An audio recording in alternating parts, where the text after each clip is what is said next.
Good evening, my name is Ivetta Smith, and this is my informative speech on my father's service in the Vietnam War.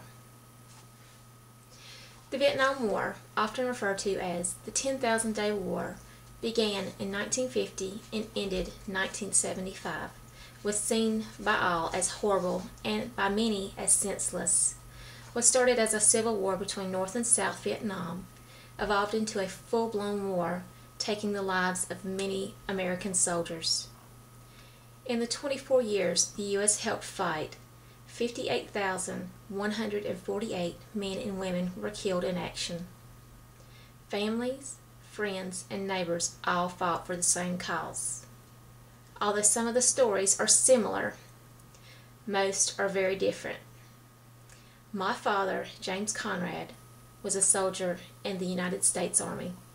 He served in Vietnam, and the story he tells is a story of war that would change his life forever. As a 20-year-old sergeant in the U.S. Army, he had mixed feelings about the war. He didn't agree with some of the decisions U.S. leaders were making, but feeling a strong sense of nationalism, he volunteered to go serve his country in the war. During his time in Vietnam, he spent many long nights in bunkers, foxholes, and hard, discomforting barracks with thousands of soldiers, of which he quickly began to regard as family. My father recalled one incident in particular.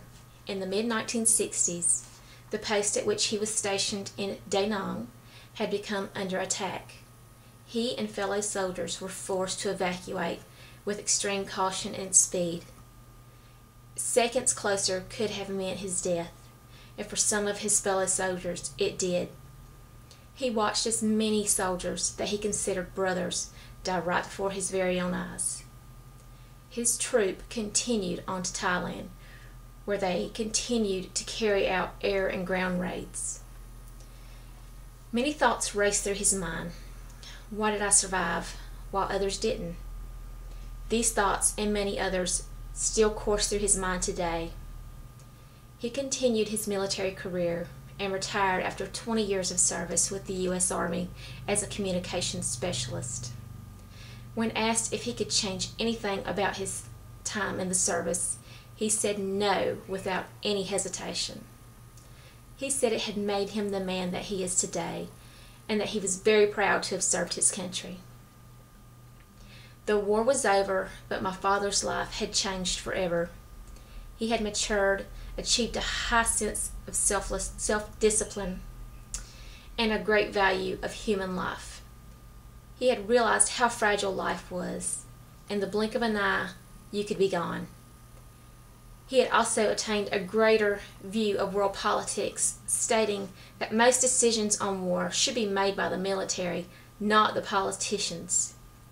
There were a lot of mistakes that could have been avoided if the military had a stronger voice in their actions. War, no matter how you look at it, can have a tremendous impact on a person's life. I myself have realized through this interview with my father and through other research that war never really ends. The war, with all the blood, the tragedy, the loss, will still continue to be fought over and over again in the minds of many of those who sacrificed, changed their lives forever. Thank you, and this has been my informative speech on the Vietnam War.